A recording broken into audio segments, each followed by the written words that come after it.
Welcome back to the show. Today, I am very excited to have with us Sami Steigmann. He is a Holocaust survivor. He's a writer. He is world famous. In fact, he's even been in Times Square up on the big screen.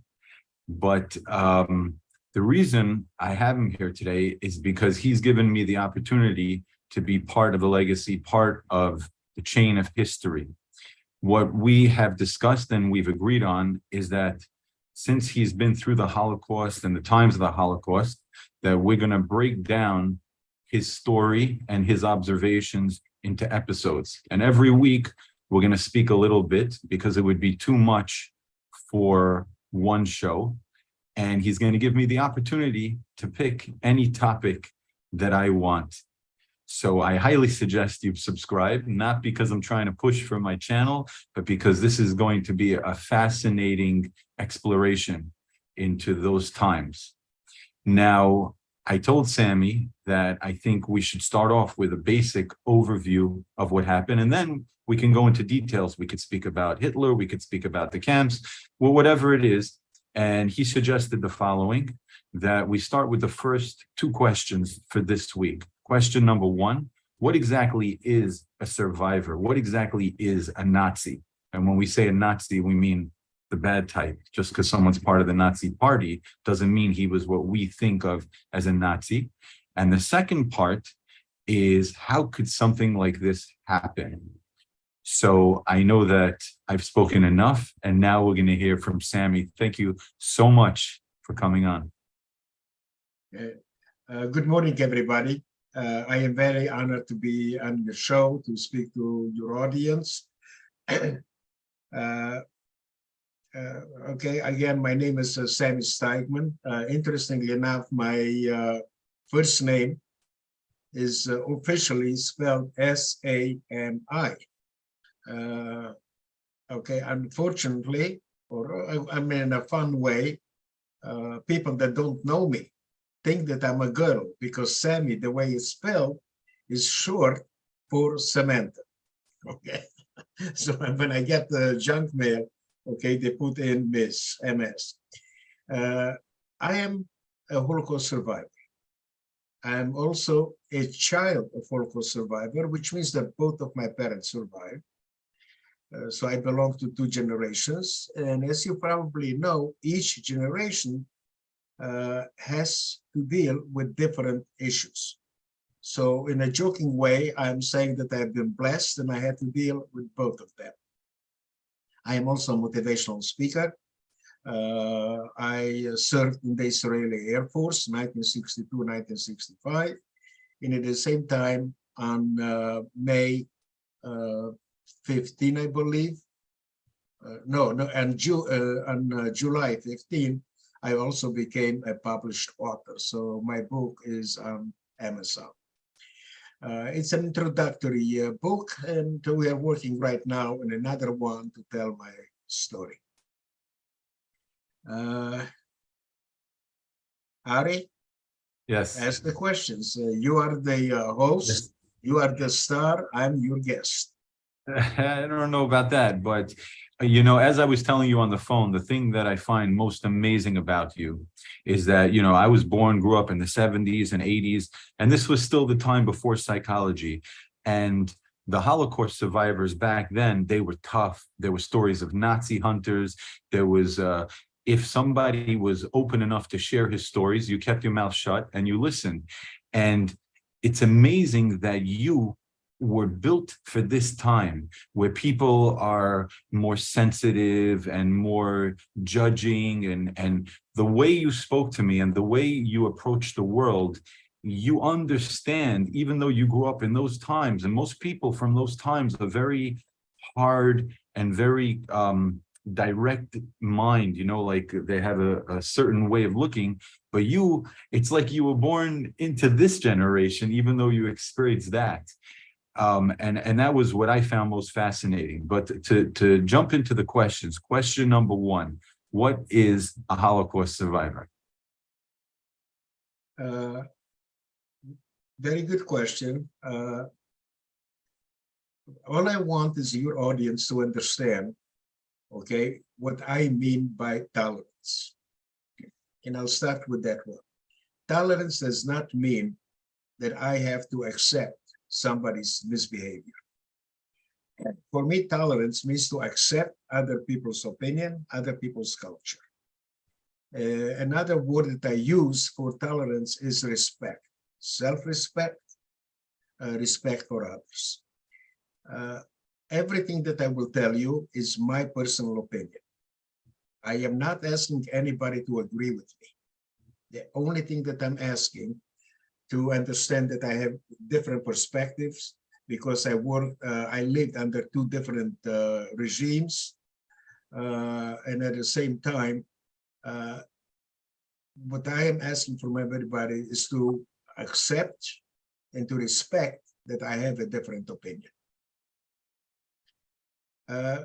Okay, for me, a Holocaust survivor is not everybody that went through the war during that period of time.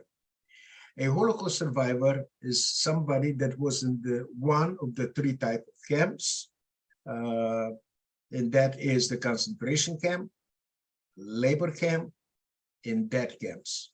In 1991, after 46 years, finally, another group of people were also recognized as Holocaust survivors, and they are called the hidden children.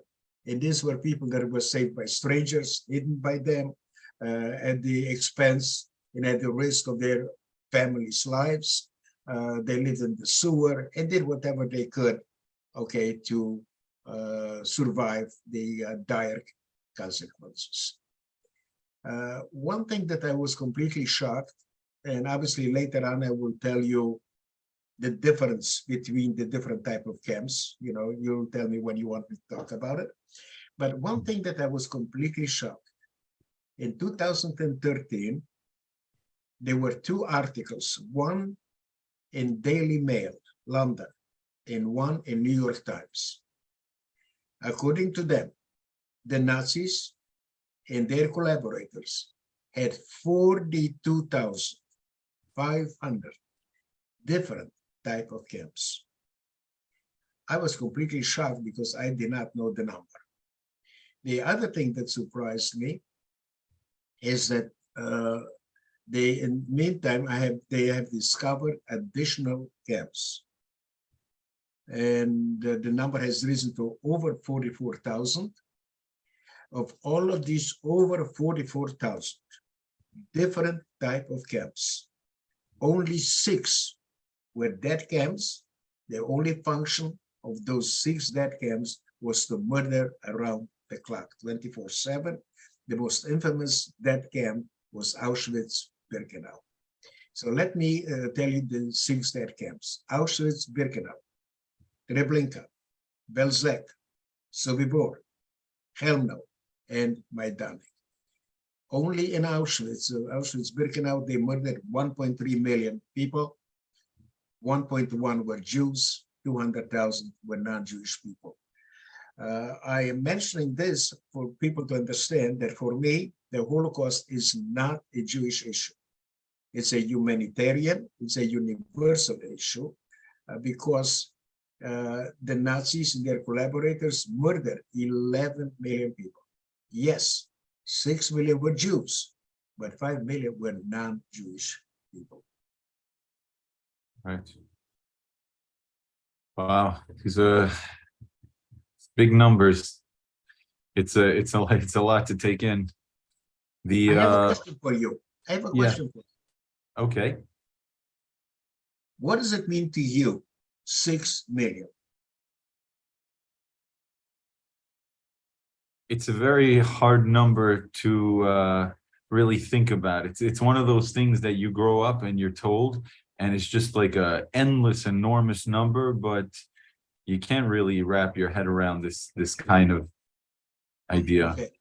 Okay, very good. That's exactly for me also. For me, it's a number. I can't relate to it. But let's bring it down to a common denominator. Okay. If you would be on your feet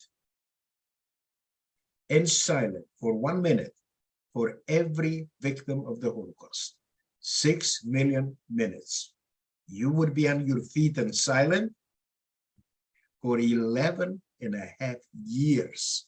That gives you a totally different perspective of the enormity of what happened. Yes. So, okay, during the war, between 55 and 70 million people died, okay? But when we talk about the Holocaust, 11 million people. So you can see the enormity of what was accomplished in a very short period of time. Yeah, and when you go to a show or a sports event and you have 20,000 people there, and it's so enormous, and this is nothing. This is nothing compared to these kind of numbers. And the other thing I think about, you know, as I've done research and read books and all this stuff, is that when you take the number, it seems impossible. Just not impossible that it happened, but just an impossible number. But then when you start breaking down, as you were explaining, the different camps and that, you know, their different jobs, even if one camp, you know, they were murdering at a very small rate, which is a horrible thing to say, but the numbers add up. If they're killing 100 people a day, 365 days a year for 8 years, all of a sudden you have a lot. I need a calculator, but it all adds up, and it's amazing. And so you're saying that these 6 death camps are responsible for a good percentage of that number, or the deaths just from sickness is also part of this? Okay, so let me explain the difference between the different type of camps. Yes. In the concentration camp, when they brought them to the camp, okay, obviously the base commander would be in the middle, would never say a single word, would just point. Right, left, right, left. One group of people would be murdered right away. The second group of people would be, okay, would become slaves. It was not only the commander, many times there was also a doctor whose job is to save lives. And he would decide, would be the jury and judge who will live and who will die. In the labor camp, it was totally different. You became a slave, forced labor, but they did not kill you right away. You died through attrition. So number one, they worked you to death. Number two, if they gave an instruction, if you did not follow the instruction properly in front of everybody, they would beat you to death. And this is, you know, obviously to make sure that people comply. Another thing is people died from starvation, died from disease. They had the hospitals and clinics, but it was for the local people that lived in those areas. It was for the SS, for the guards, but not for the inmates.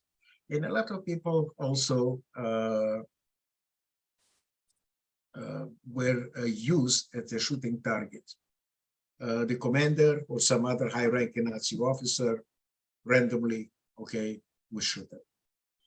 So life there was not easy. To give an example what it means to live in a labor camp. And obviously, I was too young. I don't remember. I heard it from other people. And I do not like to generalize. So, okay, each camp was different, depending on which country they were, okay, which city, who the commander was, or who the guards were. Okay, so there are many, many variables. I'll give an example. I'm looking at you, and I'm assuming, which I shouldn't do, but I'm going to say it. I don't want to ask you, but I'm assuming you're 200 pounds. Imagine yourself that you were lucky and survived the camp. And by the end, when the camp was liberated, you weighed 65, maybe 70 pounds.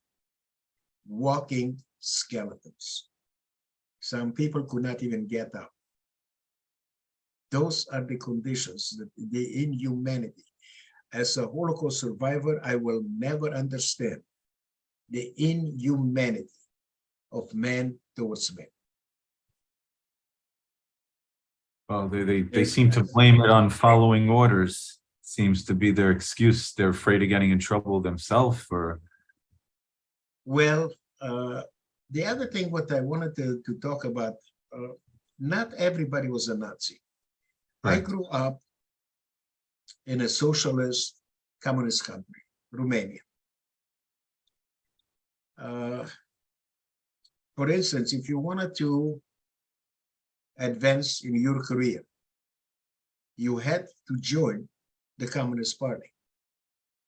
However, a lot of the people that joined the Communist Party because they wanted to advance in their careers, okay, did not believe in communism.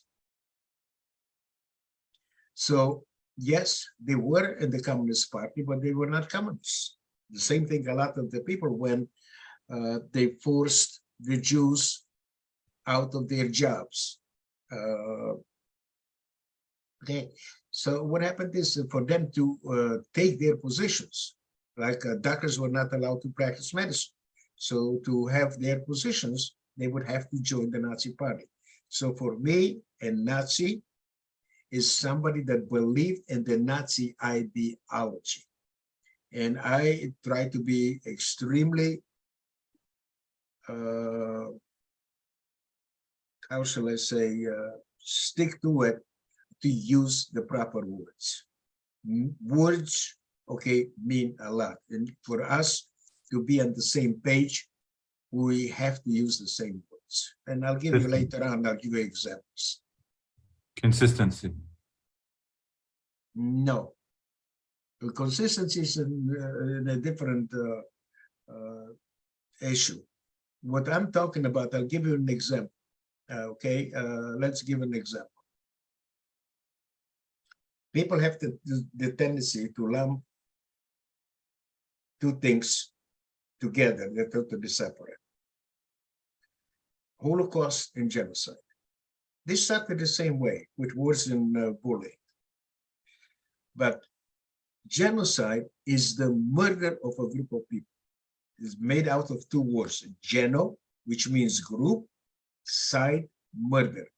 The word side is used in other words. Okay, infanticide, murder of an infant. Homicide, murder of a person. Suicide, it's also a murder. Okay, so this is the murder of a group of people. Holocaust, on the other hand, is an industrialized murder. It was run like a factory. It is the annihilation of only one group of people, of the Jewish people. So therefore, we have to be very, very specific with the words. I'll give you another example. People use the word Nazi today indiscriminately. In my opinion, there are no Nazis anywhere in this world. However, there are people that believe in the Nazi ideology. These are the people of today. So you have to use the word neo-Nazi. When you use the word Nazi, you're talking about the past. When you're using neo-Nazi, you're talking about the present. But people indiscriminately use the word Nazi, and we are not on the same page. We're talking two different things. Right. I'll give you a third example. I personally do not like the word anti-Semitism. And the reason is because there are three groups that are called Semites: Jews, Arabs, and Ethiopians. So an Arab can say the most vile things against Jewish people, against the state of Israel, and legitimately claim, I am not an anti-Semite. So therefore, we have to differentiate between the two of them. And okay, instead of using the word anti-Semite, we should use the word Jew hatred, anti-Jew. And like Joseph Goebbels, the minister of propaganda under Hitler, said, a lie told long enough becomes the truth. So this is my mission in life, to educate the next generation, to use the proper words and to become upstanders. And they have to repeat it over and over and over, Jew hatred, anti-Jew, until that becomes the new norm. They positive law, not the negative. It makes a lot of sense. It makes a lot of sense. I have a question for you. You take somebody like a Nazi who doesn't want to follow along with the evil, or more recently with the KGB, and they threaten your family and they terrorize you. So now you said that there were Nazis that were bad, and there were Nazis that just they had to get along or get going. What about this third scenario where a person has to do the evil because they don't want to suffer for their own lives, for their own family? How do we excuse this? Do we not excuse this? What do we expect from them? I do not judge people. It's not my role.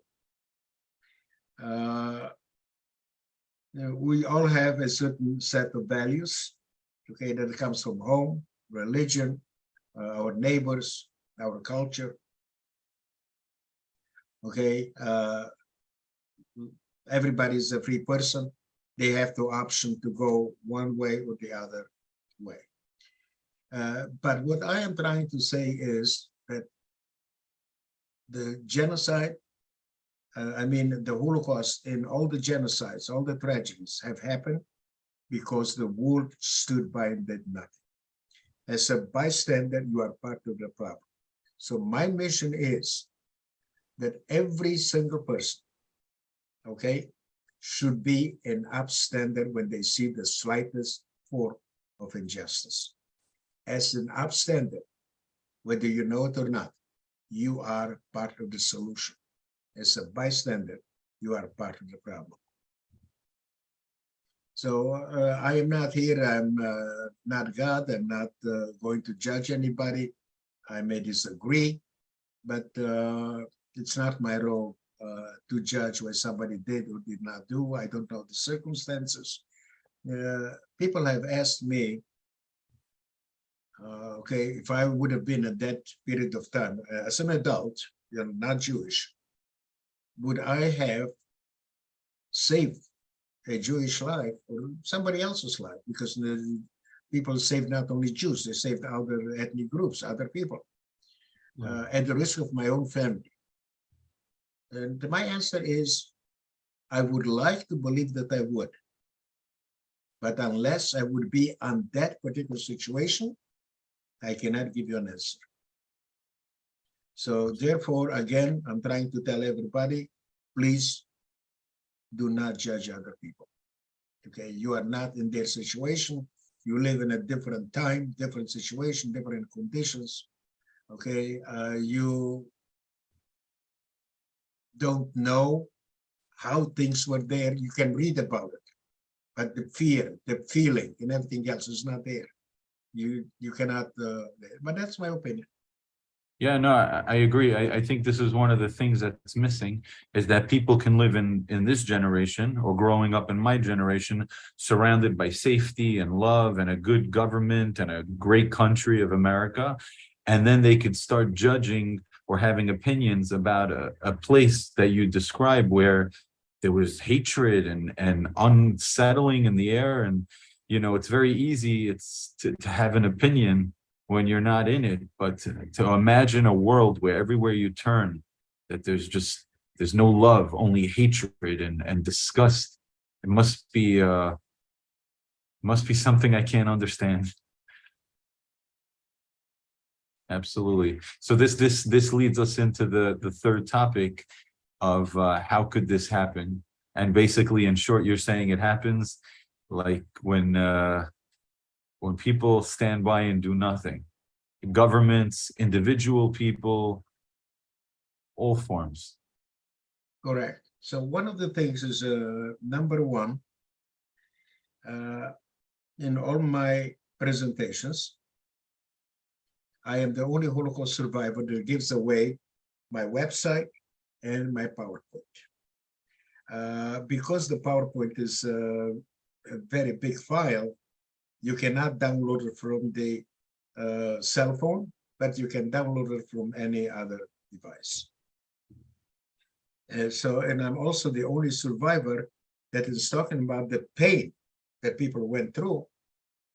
I'm talking about how did it involve, how is it possible that ordinary people from Germany, from Europe, from other countries, found that not only accepted, but required to annihilate one group of people, the Jews.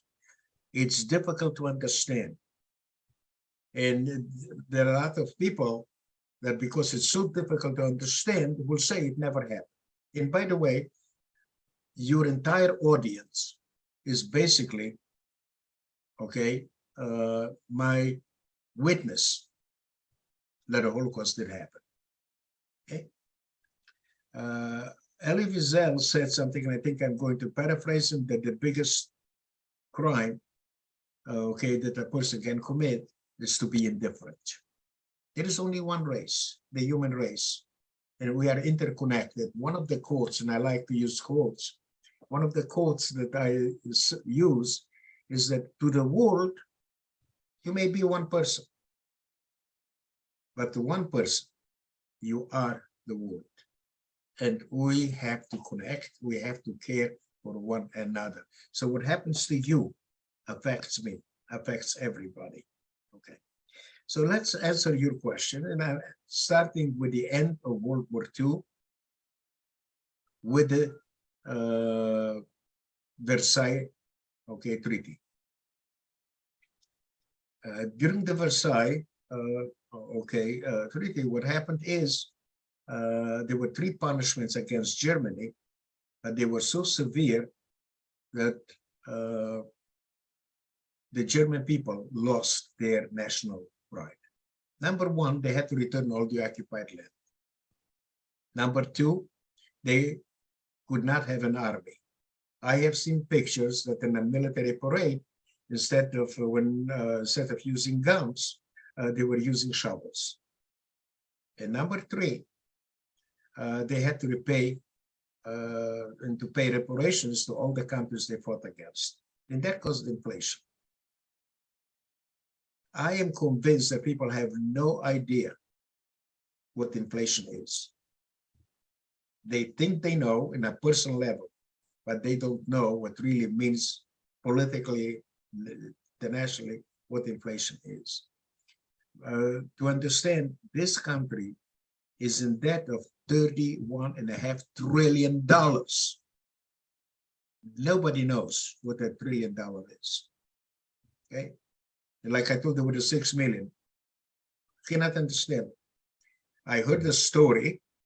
I cannot confirm it, but if you put a single dollar on the Empire State Building from the floor to the ceiling to the top, you will not have $1 trillion. Right. So what happened is, when they had to pay reparations, that caused inflation. And interesting enough, when I was in Germany, the middle school students knew the answer. I will ask you, I don't know if you know the answer, but what was interestingly enough, in Germany, they teach them about the Holocaust, how it happened, and in details. So here, let me tell you. In 1917, $1 American was worth 4 German marks.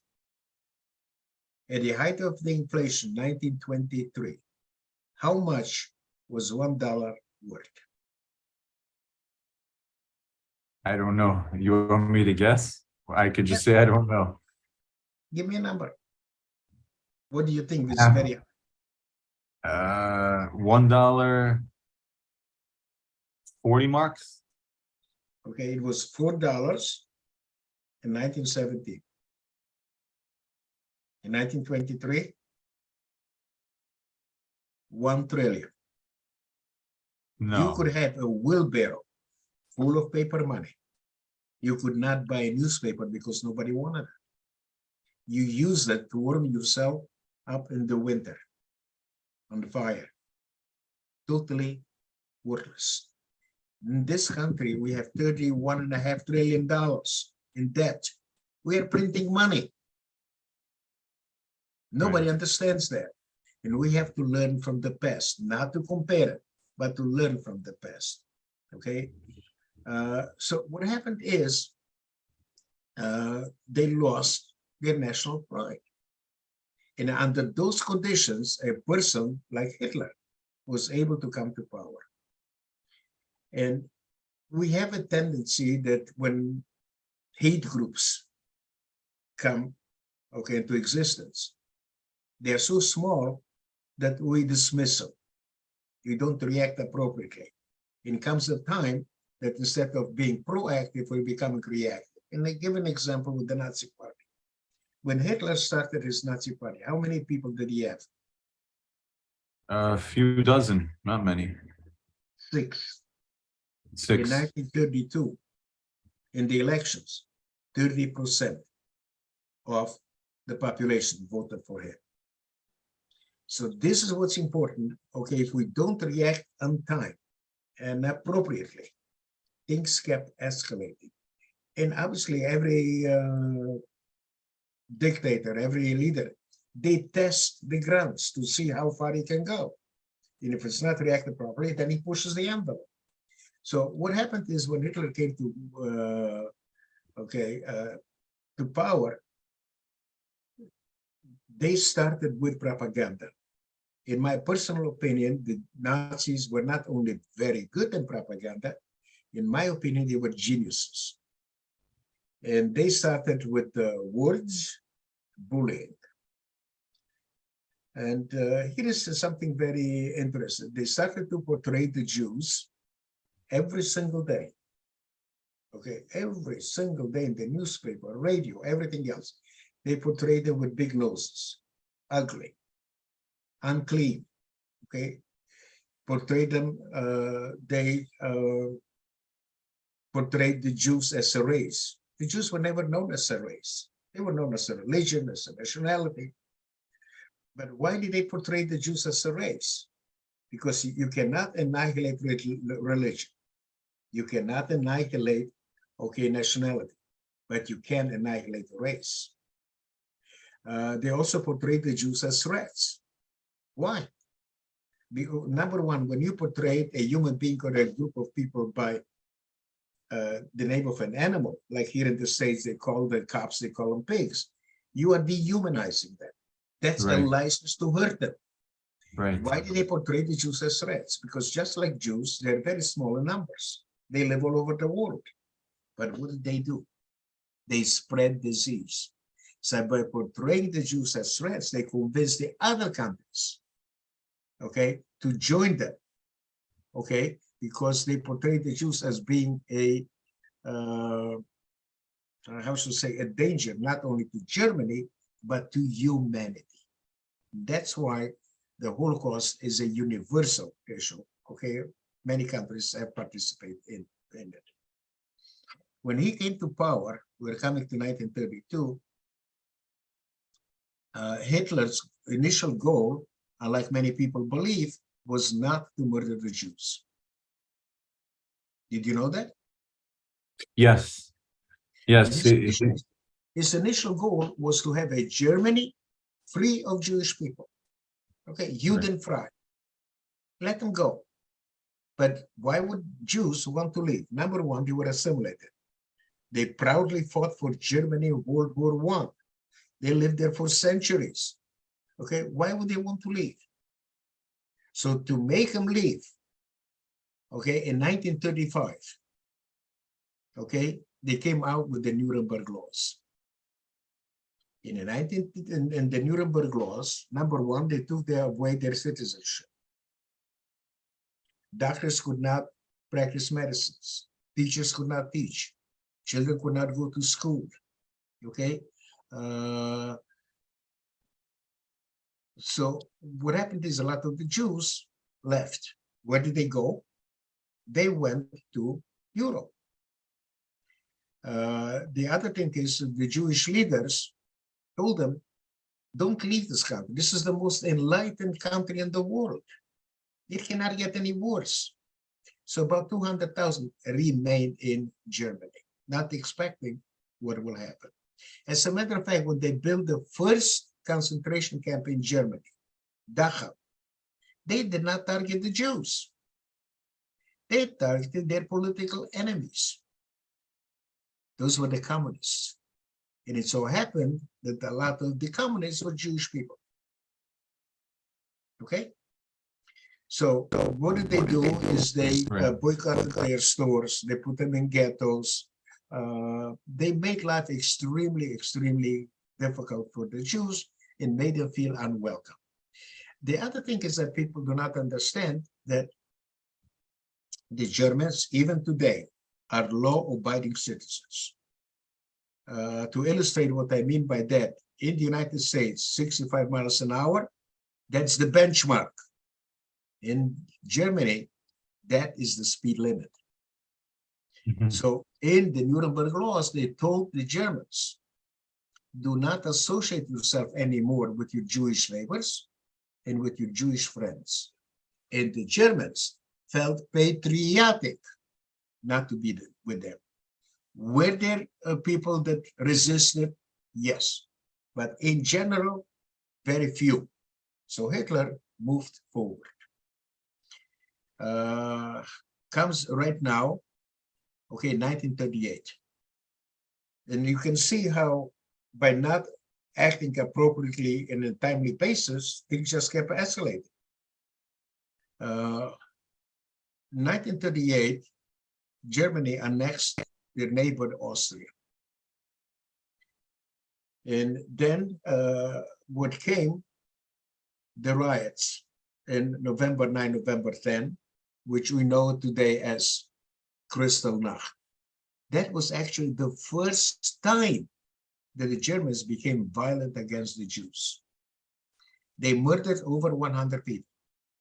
They destroyed over 7,500 stores and synagogues and put in prison 30,000.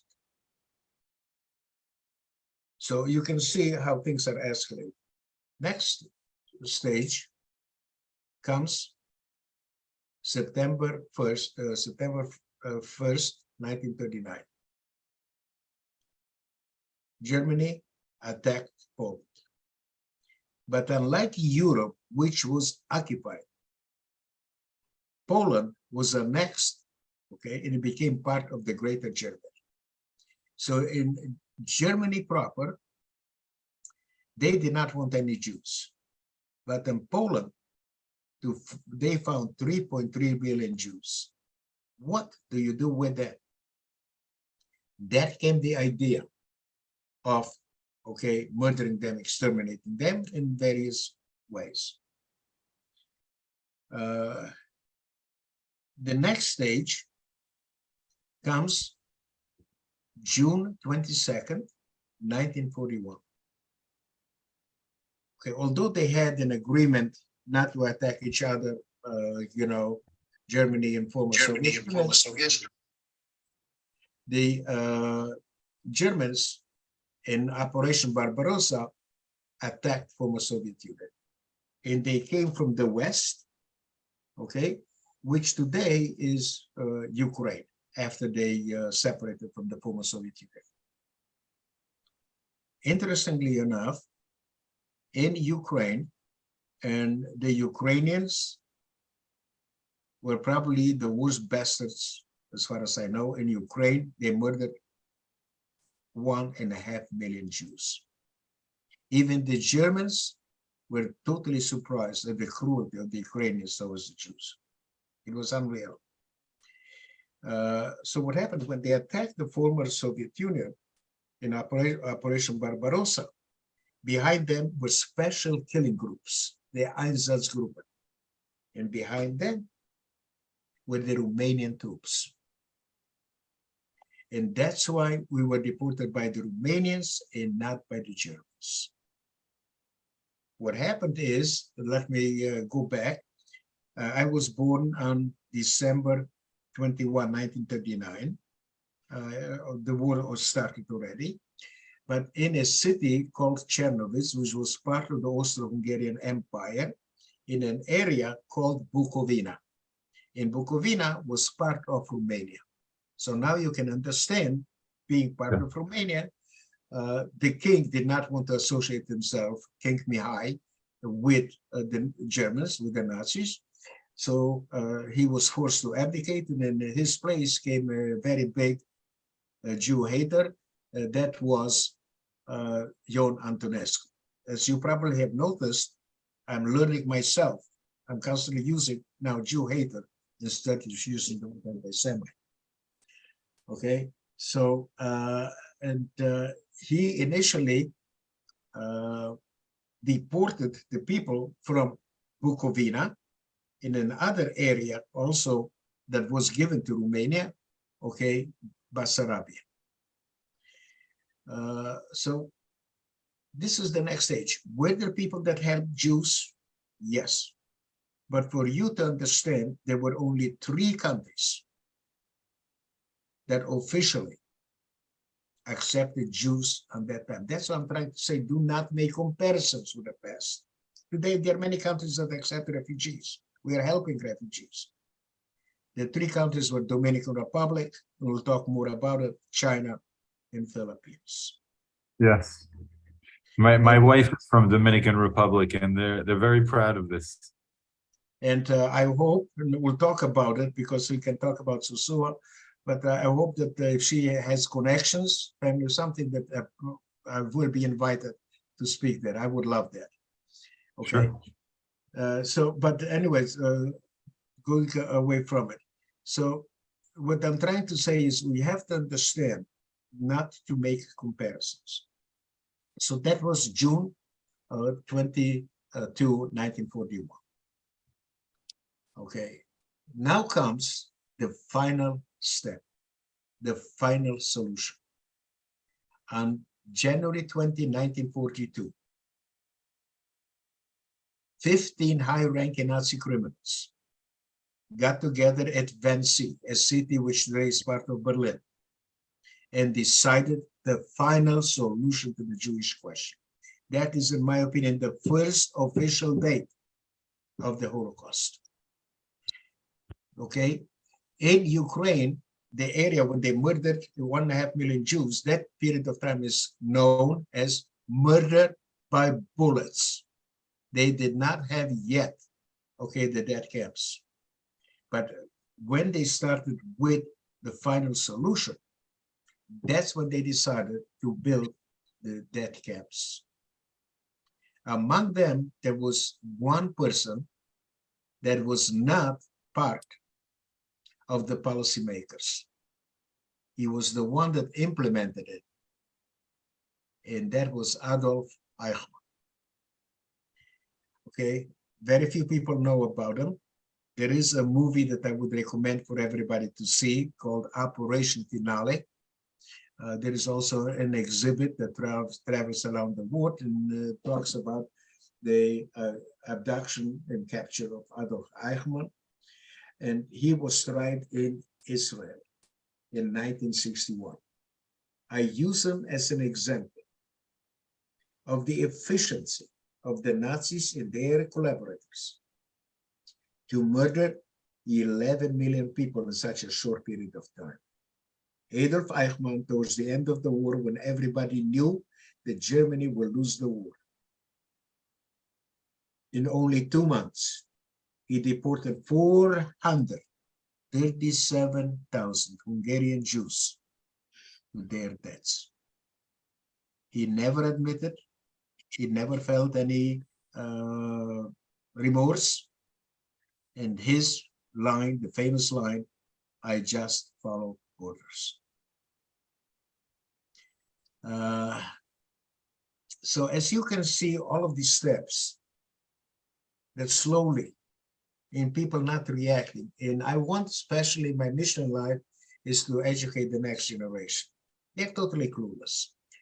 And I want them to see the signs of today. Okay, Absolutely. and to realize, okay, that if they are not going to react appropriately in time, people that spread hate and everything else on social media, okay, if they don't react in time, it will just escalate. And I want them to learn, okay, to become, again, upstanders and hopefully prevent future tragedies. Absolutely. Thank you for giving me the opportunity, because this is very few people know. I have met even campus students, universities, that had families that went through the Holocaust. When I asked them, do you know how it happened? And they had absolutely no idea. They were totally clueless. No, and I'm looking forward to delving in more. I'm very excited to get you to agree to maybe once a week. We're going to pick different topics and analyze those specific points. Thank you. Thank you. And there is a lot of information. We can go in details on the different things that I just mentioned today. Absolutely. I'm going to try to link in this information you said about the website and about the information into the description in this PowerPoint, video. It's And the PowerPoint that you can go on YouTube under my name, Sami Steigmann. Okay, there's a lot of information. They can Google my name. They will be surprised. Google my name with 2 N's, which is my official name, with 1 N, which a lot of people want to make sure that I'm Jewish. So there is a lot of information about me, and if you really want to know about me, you cannot skim through the PowerPoint or to the information that is available. absolutely. So thank you for coming on, and God willing, we'll continue next week. Thank you for inviting me, and I'm looking forward to it. And I hope that what I am doing, my presentation, is that will educate the people and to be able to take a stance. And we'll talk about resistance, what resistance means. It's not only military resistance, but there were people, organizations that resisted, but in small numbers, not enough, okay, to really do things. And I want to mention one thing, and we can talk about it another time. But there is one virus that can never be eradicated. And that is the virus of bullying, bigotry, Jew hatred, hate, racism, and ideology. It was always there. It will always be there. It will take different forms depending on technology and the different attitudes. Today, Jew hatred has become, anti-Zionism and everything else. So I will talk about it. But the only way that you can combat this dangerous virus is only through education. Yes. And that is my mission in life, to educate the next generations. All the changes in the world have been accomplished by young people. Yes. I'm looking forward to continuing to work on this together, God willing. Thank you, Ari. Thank you, Sam. God bless your audience. God bless Israel. God bless, United States. And the way they say it in Hebrew, Am Israel Chai.